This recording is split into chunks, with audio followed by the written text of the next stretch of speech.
Thank you, Javier. Appreciate the introduction. So, my name is Debu Purkayastha. I cover a bunch of our e-commerce products, all the e-commerce products that Google does. So, travel, finance, offers, wallet. I cover a lot of these. And my previous life, I used to run the M&A team for EMEA. Since I did the ITA software acquisition, which has been an interesting experience going through that deal for various reasons, because it's totally been the driver behind our Google Travel product.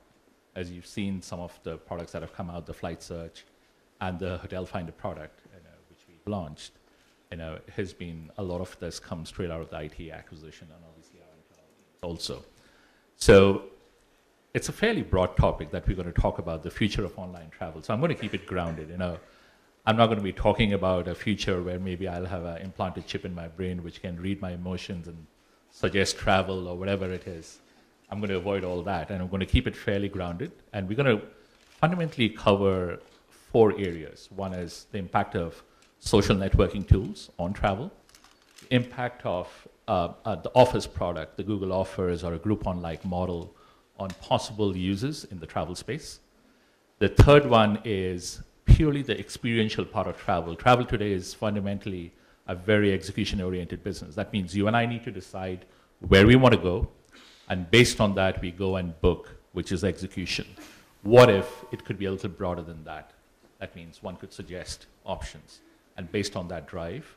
And the fourth is just a use of technology like dynamic packaging engines or the new wallet technologies like NFC chips on your phones. Could that have an impact? And I have John from Budget Places and Omri from easytobook, and they're going to be talking, and they'll introduce themselves now. Okay, thank you, Debu. Before we came on, Debu said, "Do you speak Spanish?" And I said, "Yeah," without any accent at all. So he didn't believe me, and he asked if I could say a few words in Spanish. And you'll notice my accent, pero soy John de Barcelona, soy originalmente de California. Budget Places es la compañía que dirijo. Somos unos 80 personas en Barcelona.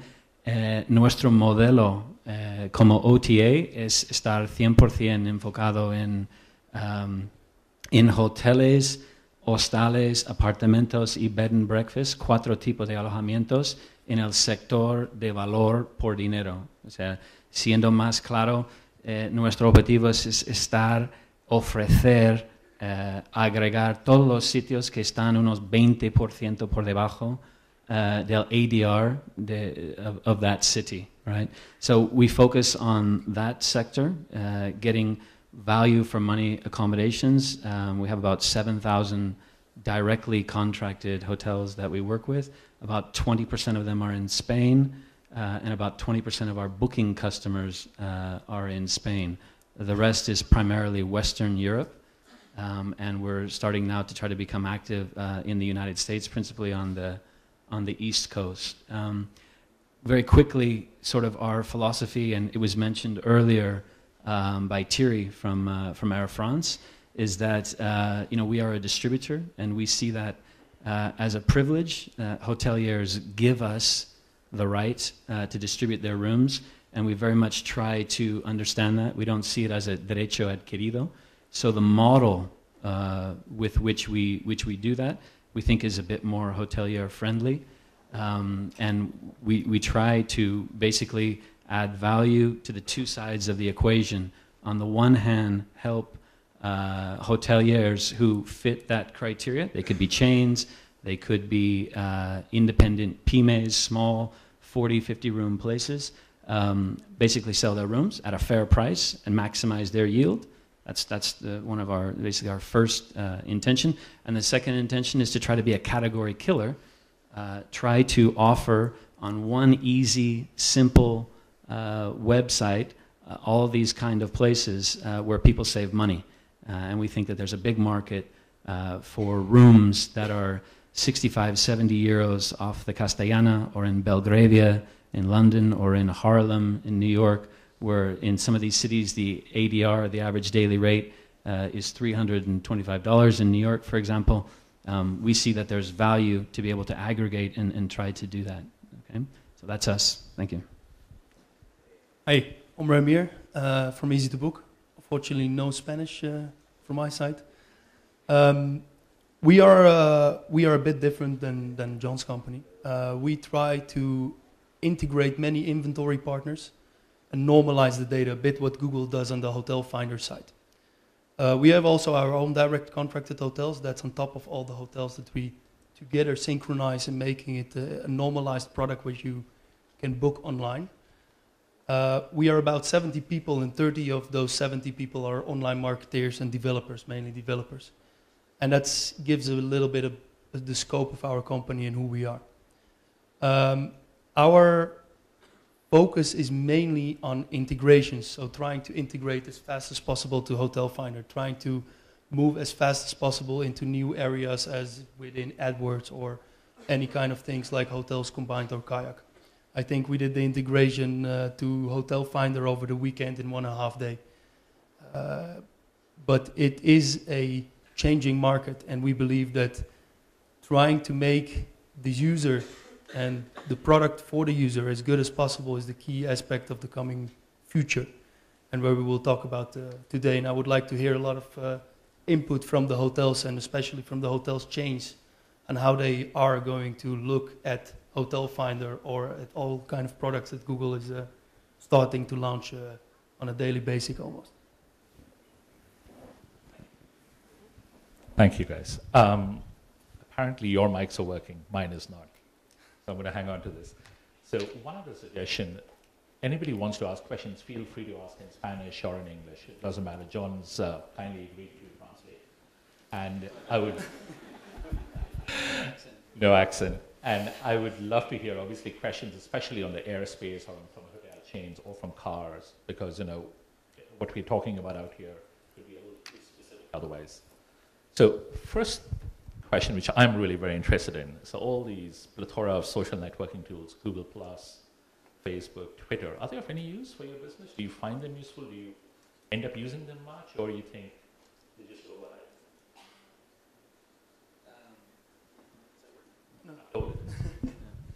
Yeah, so for us, you know, I think it's a mixed bag. I think like a lot of companies, we're trying to figure it out. We're trying to realize or understand how we can make Twitter and Facebook a proactive tool for us to drive bookings. Up till now, it probably hasn't been that yet. But what we do certainly see is that it's very good to understand and have a conversation with customers, which is the big thing that people talk about. So when people has a bad experience, or when someone has a good experience, to engage with them and to see that. And in that sense, we are using it. We've got a Twitter guy. He's a young guy in Barcelona, and that's all he does is Twitter. So he manages the account. But I think we're very much at the early stage to work out how it can drive bookings and drive business. Well, I agree for a big part. I think that the social environment is very much for servicing and grabbing the user's attention on a different kind of front, and that's more a service level. If you look at mobile direction, it is also a different kind of format of interacting with the user. It's not in the same kind of way. People cannot completely oriented on the products that we are offering today. I can give you a good example. One of our developers made a mobile app, and it was downloaded in a week 1.5 million times. And he tried the same kind of app for hotels and those kind of things. It was, by the way, a calendar called Simple Calendar, if you want to try it out. It's for Android. But he tried to make the same kind of way for hotel reservation, or an inspiring tool for hotel reservations. And he got 20 downloads in the same amount of time. And that's really, you can see the differentiation in where the people really use for. I saw a lot of people are checking their mobile phones continuously. I'm sure that it's not for looking for a hotel order flights. But you just showed me a very nice app of BA and showing me the way that it is used for the check-ins. And I think that that's the services, and that's the level where we should focus on. Not so much trying to make reservations, but much more in giving services or additional information that is really in use of the user. Thank you. I mean, that definitely resonates. how about surfacing any offers that you may have, or some interesting, deals that you may be showing on your site, and you want to use it as another tool? Does that work, or you think it really doesn't quite surface or penetrate that way? Again, I think it's context. I think when some guy's on Facebook and you just suddenly put an ad up there, it's not the same kind of response you get when you use AdWords and a guy has demonstrated the desire to book a cheap hotel in Barcelona. So, yeah, we've tried it, but again, I think people in their normal life, busy, calendars, work, email, are not too receptive to finding out that, suddenly we've got some cheap hotel offers in London. The guy's just not in the mood for that at that moment, right? So, and maybe someone will figure it out, but we certainly haven't at that. Yeah, I think mine is working. Yeah. Really? Okay. I think that it's a completely different sound. I think that the deals that are out today are only working locally. Even if it would be hotels, well, flights I think would never go into that direction, but I think hotels may work, but only locally. So it will be country specific or area specific. I think if you go abroad, it would never work, mainly because of the hotels that would not like to offer those people those kind of rewarding elements, because they will not come back. We had a discussion beforehand about it. And you mentioned something, combining these kind of things with restaurants. I think that can work, but then the discount should come from the product as restaurants. And then you can, going on holiday, having a great offering system of all the kind of topics that you can do there. And then having a discount featuring on that. Because hotels are very light to give discounts, but only in combination of some kind of packages. Same things with flights. Maybe I missed it. Was your question on the Groupon model and the whole thing? Or? It wasn't, but I'm going to go there. Okay. Right. It's a great point. So I've got an opinion there. Yeah, what we were talking about was, in fact, outside the room, we were saying the whole Google offers Groupon kind of model. That's right. How does that work? Is that useful for the travel business? Is it not useful? Especially if you were to think of air, if you were to think of hotels, these two particular products. And as you know, Groupon has been doing getaways. Daily Deal in Germany has been doing a lot of deals which are very travel focused. Do you guys find this useful? And we had an offline discussion on this, and you guys have very different views, I know this. But it's obviously fascinating because one of the things that travel does in the whole Daily Deal space, it pushes up average subscriber revenues, which is big because that drives a lot of transaction volume. And you can see a lot of people are experimenting with this model right now in different ways. So I'd be very curious, and especially hotels is the space that a lot of people are looking at. Yeah, I mean, the hotels that we work with, our portfolio hotels, are primarily city-based hotels, primarily in Western Europe, a little bit on New York, and they tend to be pretty successful. They tend to be in the center of the city. They tend to run at occupancies of 70-80%.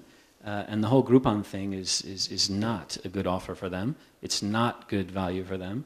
And it's kind of common sense. It's like, you're running at 70-80% occupancy, and some guy shows up and says, why don't we sell that room that you normally sell for 100 for 30 euros, Okay, that's not a great value proposition for the hotelier. I think the whole Groupon thing, based on it's a marketing spend and the guy will or person will come back and repeat, perhaps is not applicable so much in the hotel space. I think that it could be argued that the behavior of consumers that spend 30 euros for a room that's really worth 100, when they do come back to your city, will just look for another deal at 30 euros. And I think overall what it does is it kills yield for hoteliers. I think we heard, again earlier, Thierry from Air France talking about margin pressure, trying to make money. I think you hear that from hoteliers as well, that distributors in some cases take an unfair portion of the total amount. And I think that, at least in my company, we try to focus on driving more bookings, driving more business, and increasing yield, rather than something which I think is a pretty low value added issue for a hotelier. I think another thing is if it is a 5-star resort, extremely seasonal demand, and you're at 10-20% occupancy, then you might want to try it. But so one suggestion: let's use the word offers to describe it instead of maybe company names. Well, maybe we can ask the audience a question in regards to who's using that kind of strategy to promote themselves. Is there any hotelier or chain that is trying to bring in that kind of traveler? You are? As in terms of using coupons? Yeah. Any kind of offer-based product. Yes. Fortunately for us, we are among the chains that do have hotels in 4 and 5-star hotel destinations, big city centres. Can you get a microphone there if possible? What? Go on.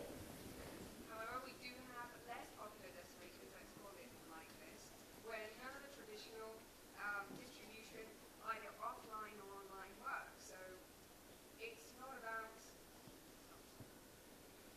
not about falling always back onto the traditional distribution when it doesn't fill your hotel. However, we found that mixing distribution and mixing the different intermediary offers, for example, using coupons, instead of losing 10, you lose 5. And do you use it only for a hotel room, or do you use it, say, with other people in the ecosystem, like restaurants and all that? For all the revenue avenues possible in the hotel, depending on which type of hotel we're talking about. If it's a resort hotel, unfortunately for us, the demand is still very seasonal. So come November, December in Spain, that's what you have to do to keep, your hotel on a normal pace, rather than, and as I said before, rather than losing 10, you lose 5. So may I ask a really dumb question? So let's assume you've got, take hotel, not yours, but any hotel which has, say, a 20% downgrade. Effectively, that means which they never fill up. Why wouldn't you, as long as you can anonymize it, why wouldn't you use any other avenues possible to sell that hotel room? That's our distribution map at the minute. We use every single possible distribution avenue. So we're just incorporating different distributors, i.e. coupons. And for us, we package it up. And at the end of the day, we don't work with a 30%. Our top is 25%. And the traditional online distribution still, unfortunately, works with 25% margin. Thank you. Thank you. So, Well, I think that they use it really as a marketing strategy and not so much in branding aspect. So it's really to generate the traffic that you were talking about in seasonality aspects. is anybody in the flight space using the offers model? I'd love to, because it's more tough to use it out there. I'd be very curious if anybody was. Hello. Here. Here. Hi. Hi. Good morning. Well, we are developing a product of coupons for Mexico product, including airlines, buses, trains, hotels, excursions, all kind of products uses coupons. Of course, that we have to mix this solution in order that you can use coupons or price, because it depends, as you say, it depends of the product that you are selling. Of course, if you are selling a big hotel, a 5-star chain, we will not use coupons. So the base for the coupons is, of course, for airline services, buses, or trains. Which makes sense. Exactly. Thank you. So, Omri, you haven't answered this. Do you want to go, or you're Sorry? Were you wanting to say something more on this topic? No, I'm okay. So, going back to the conversation about experiences, I mean, today travel is very exhibition-oriented. All of us need to know what we're doing, then we go and do it, right? I don't know how much your inspiration is coming in, but one of the questions that I did want to ask is there a space for that? I mean, if you were to look today, what you do is you think of a particular destination after consulting with friends, wife, whoever,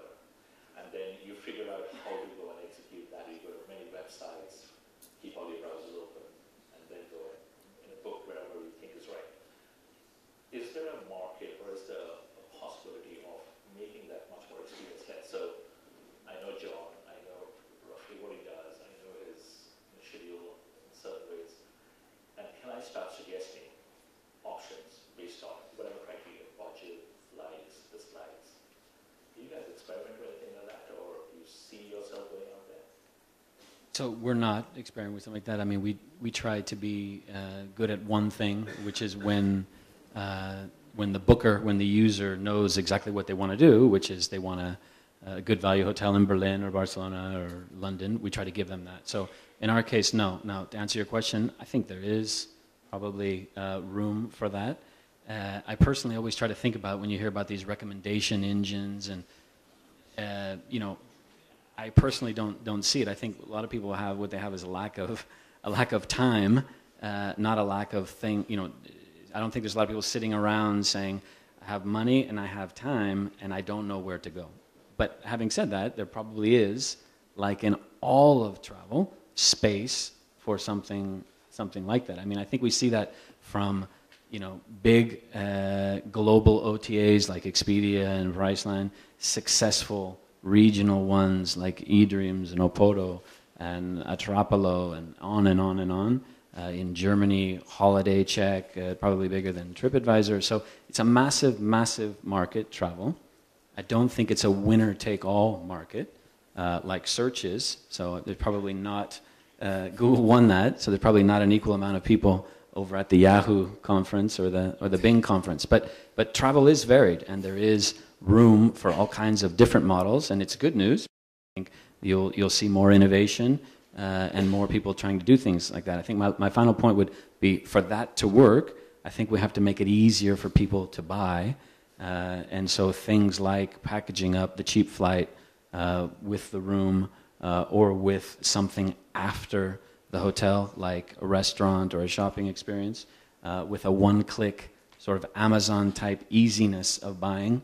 I think that makes a lot of sense and probably has a future. I don't think we see that yet, though.